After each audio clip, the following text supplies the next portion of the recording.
Hey, everybody, welcome to this episode of the B2B Revenue Leadership Podcast. What do you do when you're trying to find the next great account or the accounts that are most likely to purchase from you? How do you figure that out? This is what we're going to be talking about today. And we got Everstring, great company, great idea, applying AI to determine exactly who is the next best account to go after. And we're going to get into it. Also, I want to give you an update on the Start the Conversation, Get the Meeting class. It's now out of beta and into production. I kept the price the same and offered a monthly 6-month payment plan for those who want to do that. If you're in marketing, this is the way to do outbound cold prospecting that works. Not spammy, not sleazy, straight up acting like a human being to really capture your total addressable market. So check it out. The link is in the show notes. Let's get into the interview. Hey, JJ, welcome to the show. As a way of getting started, tell us a little bit about yourself. Yeah, I'm JJ Cardwell. I'm CEO and co-founder of Everstring.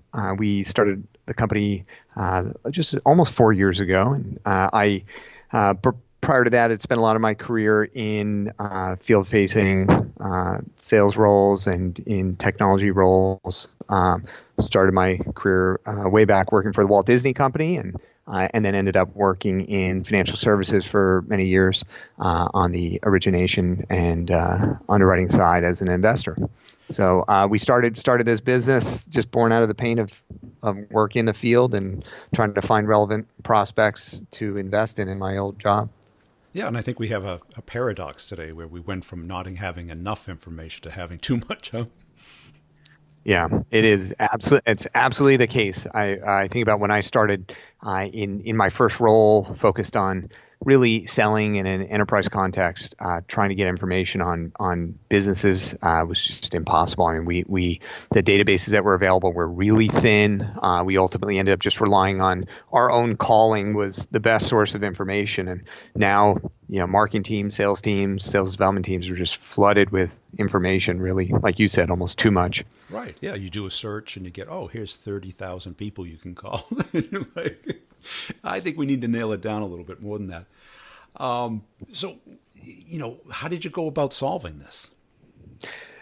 Yeah, so when our pain was one of just pure prospecting. So my co-founder worked in a essentially in a sales development role, and I worked in a field sales role. And we were out 100% teleprospecting at our prior company. We were trying to find prospects that were a good fit, just using cold calling, and the way we set out to solve it was if you could go out and collect all information using machines, and then if you could use data science to process that information using natural language processing, machine learning, deep learning at scale, you could actually ingest all information that a human could look at or understand, and you could actually distill it down in a way where you could save people a lot of time that we all spend researching companies and researching prospects, trying to figure out what company to call and who at the company to call and what's the information and how do you get prepared for that call to have a relevant conversation, and whether it's calling or email or any outreach, any prospecting,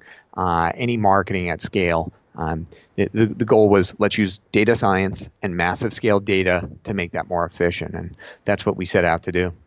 And how did you do it? Because, a lot of people have tried that. There's all these islands of data. There's a lot of, proprietary data. There was web crawlers. How did you guys approach it? Yeah, great questions. So the short answer is you really have to do all of it. The problem is when you set out to start bringing data to marketers, to sales professionals, and if the goal is to distill, if you're distilling from anything other than a complete view, you're starting too small, right? So for us, the way that we approached it was we set out to, through crawling, through purchasing commercially available data, through creating data with machine learning, and then also through cleaning data. And cleaning data through a combination of some very small amount of human labor amplified at 1,000x, 1,000 to 1 scale using deep learning. We really set out, the goal was the holy grail of data is access to all data all the time.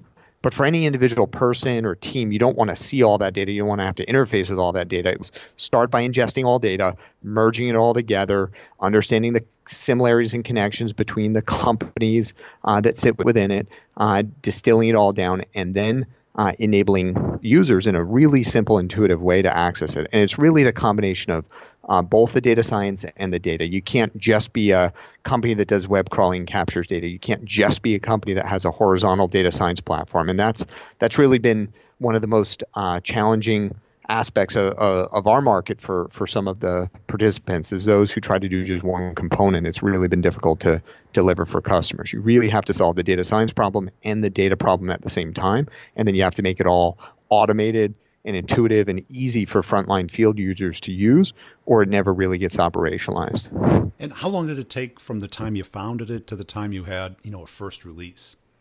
Yeah, so there was our kind of formal founding was in March of 2014. That's when we started the business operations, the commercial operations of the business, and started selling. There was an R&D phase, called a year and a half of just kind of pure R&D before that. But we really started the commercial operations of the business in March of 2014, and then about 8 months later, we had the first true GA release of our SaaS platform. So November of that year.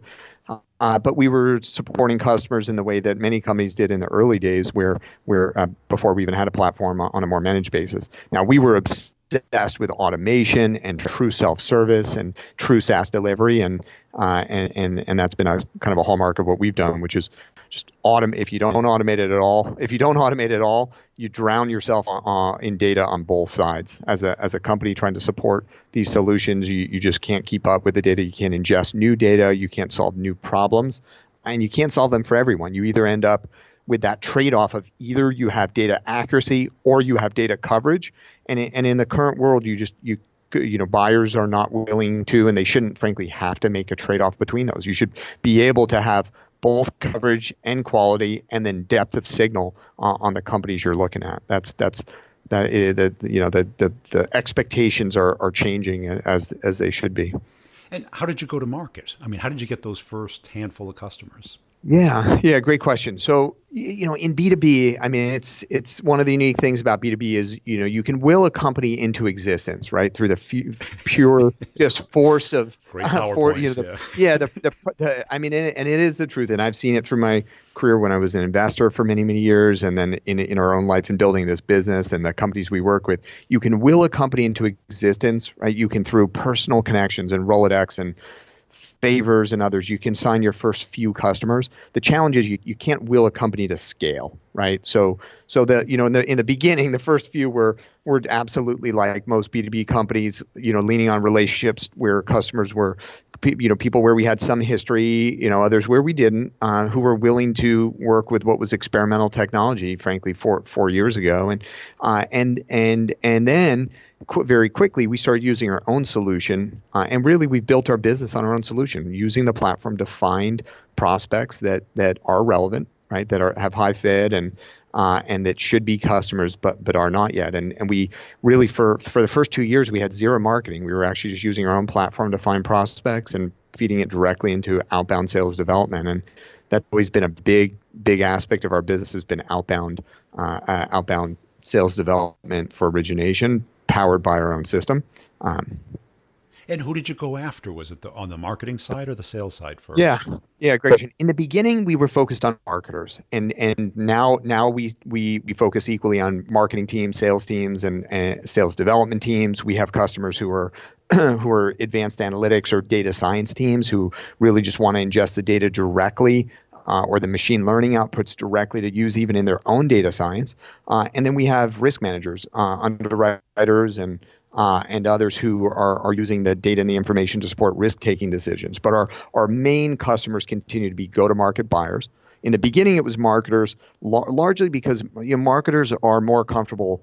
They have more of an experimentation mindset than many others. They're willing. Many marketers are allocating somewhere between 20 and 40% of their budget to try new things that might work, and that they then scale up to a bigger portion of their budget. So in the early days, we found marketers were more receptive to trying something new, and that's where the market started, was working with demand gen marketers, and then a half step out to marketing ops teams, and then over time it evolved to where now at least half of our business is selling directly to sales teams, sales leaders, and sales development leaders, and teams who are using it to support the prospecting and sales intelligence and account intelligence needs that sales teams are focused on. And the other half of our business is still supporting marketing teams at scale who are focused on pipeline acceleration and prioritization and segmentation and all the interesting things you can do when you have access to data and data science at scale.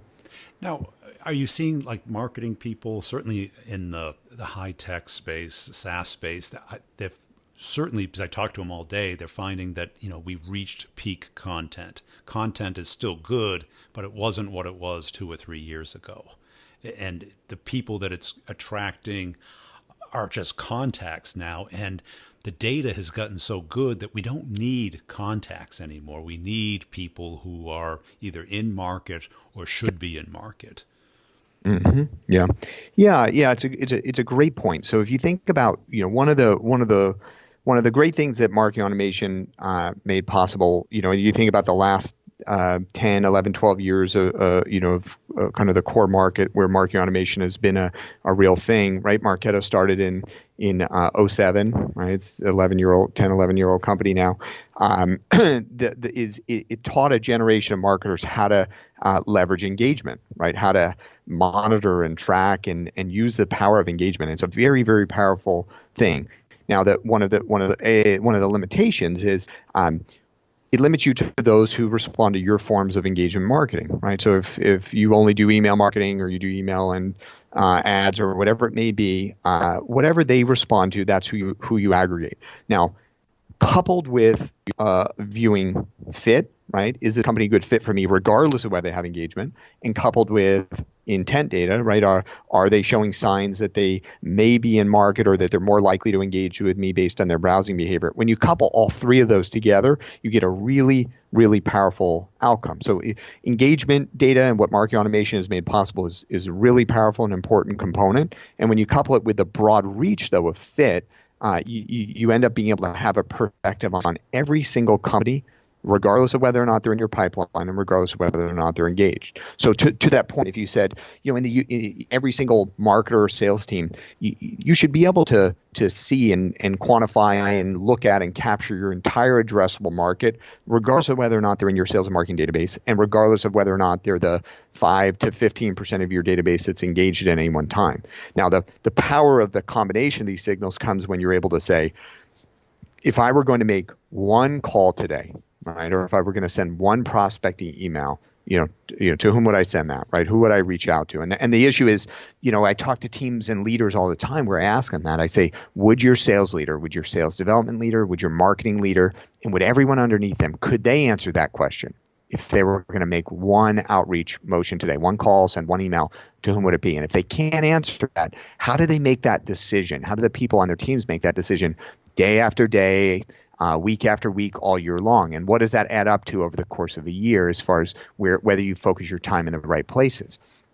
So then when people say, okay, I don't think they could answer that, what do I do about it? I say, well, I would start, and you should start, your team should start by looking at the combination of fit, engagement, and intent, right? Ideally, I would call, if I was going to make one call, it would be the company that looks the most like my current customers, right? Has high fit, and that could be based on the firmographics or the technographics or the team profile, the industry, or the growth trends, or the hiring patterns, or the whatever it may be. So they would look the most like one of my current customers. The second is they'd be engaged, right? I would see through marketing automation that they're engaged with me. They'd ideally be engaged in late stage content as opposed to early stage, right? They're how to budget for predictive marketing or AI assisted sales and marketing, rather than what is AI, or what is predictive analytics, or something that suggests early stage.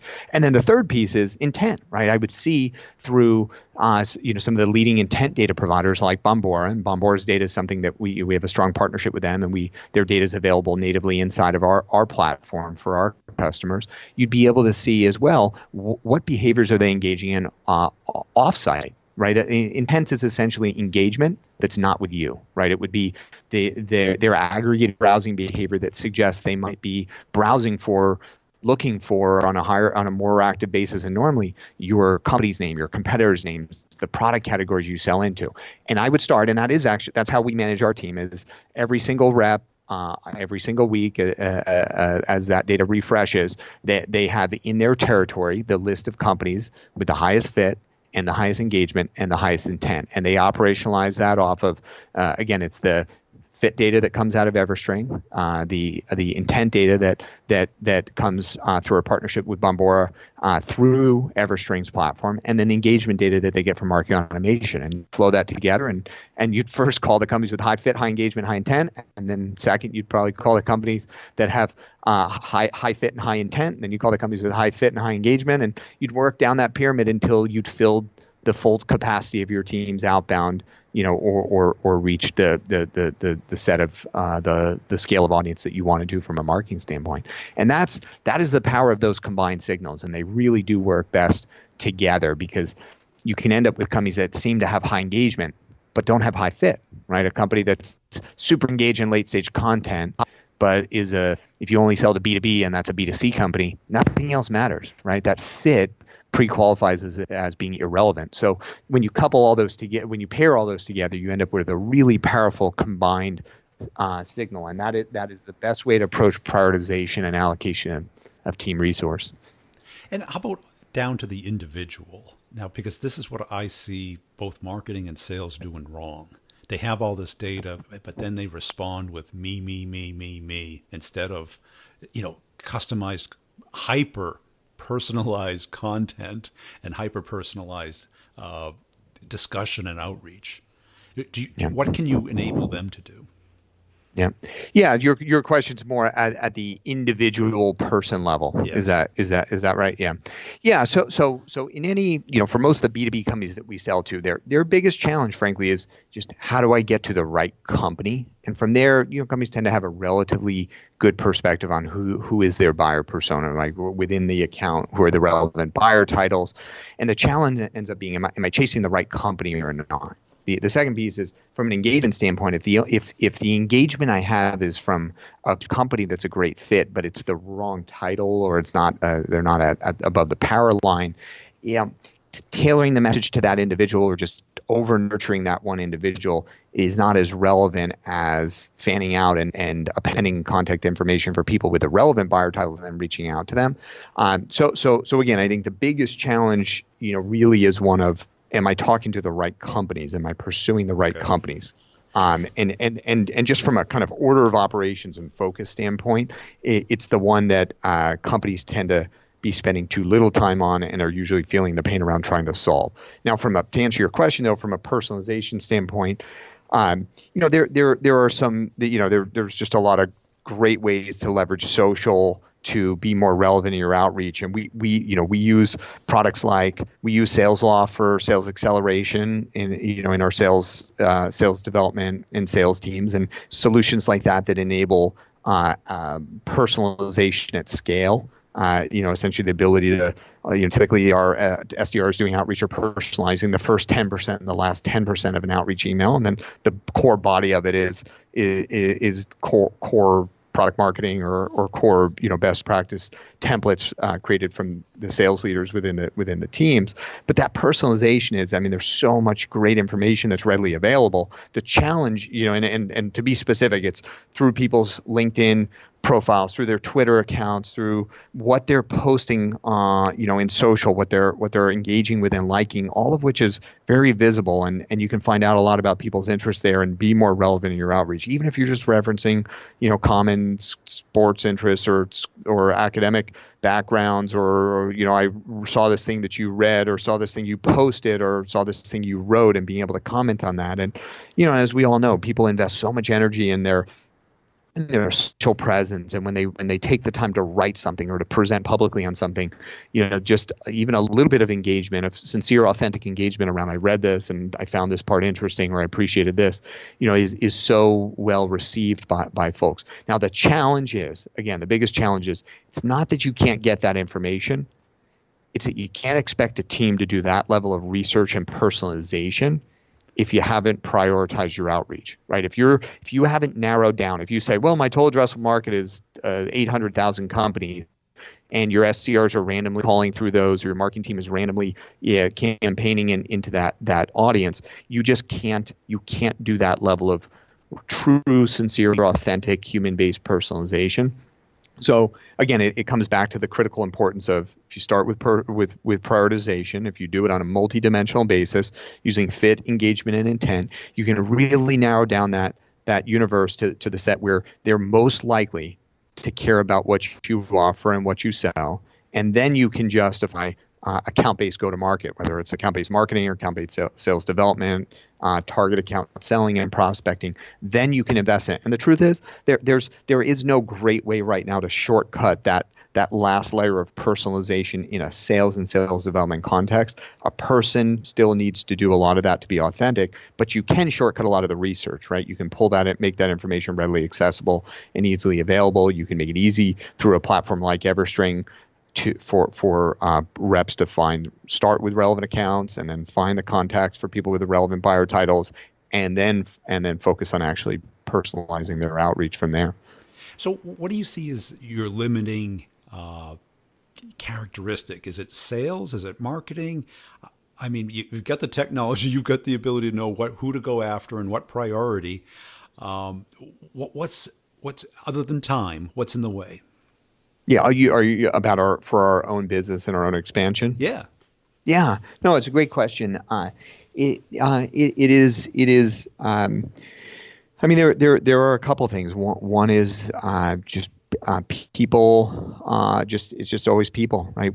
Our company's based in Silicon Valley. It's a very competitive market, and finding the right people and hiring and retaining the right people is always the number one challenge. We have a fantastic team, and as we add people to the team, we maintain a very high standard, which means it just means it takes that much more time to find the right folks. So I'd say that's absolutely number one. And I think the second piece is one of, there unfortunately is a lot of confusion in the market right now about what's possible, and we're in a market where so much is possible through the combination of data and data science, but many customers have been, they've faced challenges of, mismet expectations more broadly in the market, or, and there are some vendors who are telling companies, I can tell you who's going to buy and what product they're going to buy and when they're going to buy and how much they're going to spend on it. And those expectations are never really met. Those are, unsurprisingly, that sounds too good to be true, because it is too good to be true, right? Companies can help.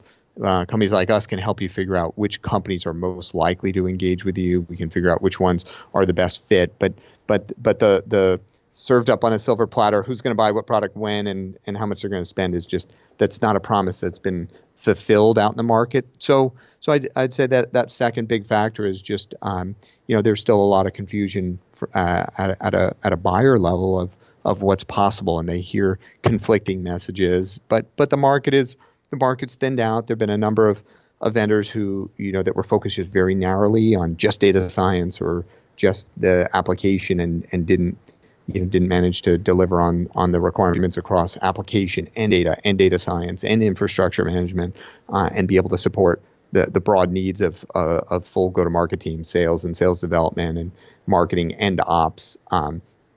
And so the market is certainly, there's, I'd say, a lot more clarity this year than there was 2 years ago, when in some ways the narratives were the most far ahead of the narratives were at the peak of the hype cycle and the most far ahead of actual execution. But okay, so for the sales leaders and the marketing leaders that are listening, if they want to learn more about you and what you're doing, how should they go about that? Yeah, so they can come to our website, everstring.com. They can click to sign up for a demo there, or they can reach out directly to our team.